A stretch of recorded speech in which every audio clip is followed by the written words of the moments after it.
ખેડા જિલ્લામાં ભારે વરસાદ વચ્ચે કાર અકસ્માતમાં 4 લોકોના મોત નીપજ્યા છે। ધસમસતા પાણીના પ્રવાહમાં ગરનાળામાં એક કાર ખાબકી।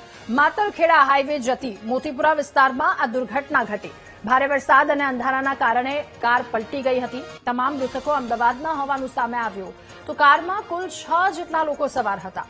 ફાયર વિભાગે ભારે જહેમત બાદ કારને બહાર કાઢી। ત્યારે એક દુર્ઘટના સતત વરસાદની વચ્ચે સર્જાઈ છે। 6 લોકો કે જેમનો અકસ્માત થયો।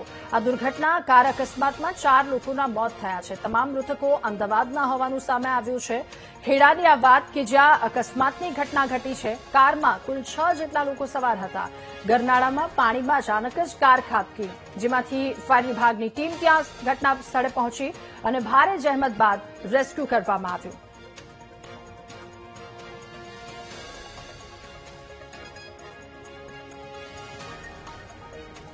તો કાર અકસ્માતમાં 4 લોકોના મોત નીપજ્યા છે। સતત વરસાદ, ખેડામાં પણ આ પ્રકારની પરિસ્થિતિ અને ભારે વરસાદના કારણે કાર અકસ્માતમાં 4 લોકોના મોત નીપજ્યા। ધસમસતા પાણીના પ્રવાહમાં ગરનાળામાં કાર ખાબકી। માતરખેડા હાઈવે નજીક મોતીપુરા વિસ્તારની આ દુર્ઘટના કે જ્યાં ભારે વરસાદ અને અંધારાના કારણે કાર પલટી ગઈ હતી। તમામ મૃતકો અમદાવાદના હોવાનું સામે આવ્યું। ત્યારે ભારે વરસાદની વચ્ચે એક દુઃખદ ઘટના, અકસ્માતની ઘટના સામે આવી છે। ખેડાથી એ કારમાં સવાર તમામ લોકો અમદાવાદના હોવાનું સામે આવ્યું। 6 લોકો સવાર હતા, જેમાંથી 4ના મોત નીપજ્યા।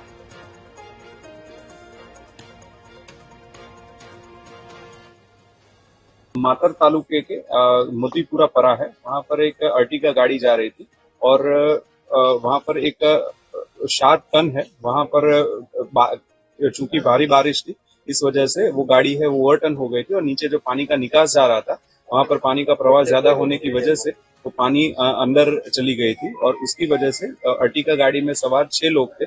उसमें से 2 लोगों को जिंदा बाहर निकाला गया है तथा वे लोग खेड़ा सिविल हॉस्पिटल में सारवार ले रहे हैं और दूसरे जो 4 लोग वो गाड़ी में सवार थे, उन 4 लोगों के मृतदेह को बाहर निकाला गया है और उनका पोस्टमार्टम खेड़ा सिविल हॉस्पिटल में चल रहा है। સવારથી વરસાદ ચાલુ હતો તો હવે જાણવા મળ્યું માતર મોતીપુરાનો એક પરો વિસ્તાર છે, ત્યાં આગળ એક નિકાસ જાય છે। ત્યાં અત્યારે સવારથી વરસાદ ચાલુ હોવાના કારણે એક અલ્ટિકા ગાડી અમદાવાદની આવતી હોય કે કામમાં આવ્યા હોય લોકો, એની અંદર 6 લોકો સવાર હતા એવા સમાચાર મને અંદર પડી ગઈ। 2 લોકો બચીને બહાર નીકળી ગયા જે ઉપર હશે।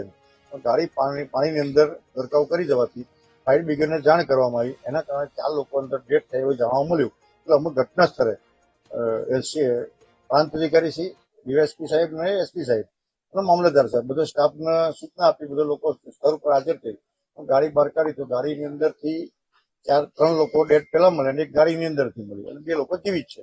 તે લોકોને 2 ને સારવાર હેઠળ ખેડા સિવિલ અંદર પહોંચાડી દીધા છે।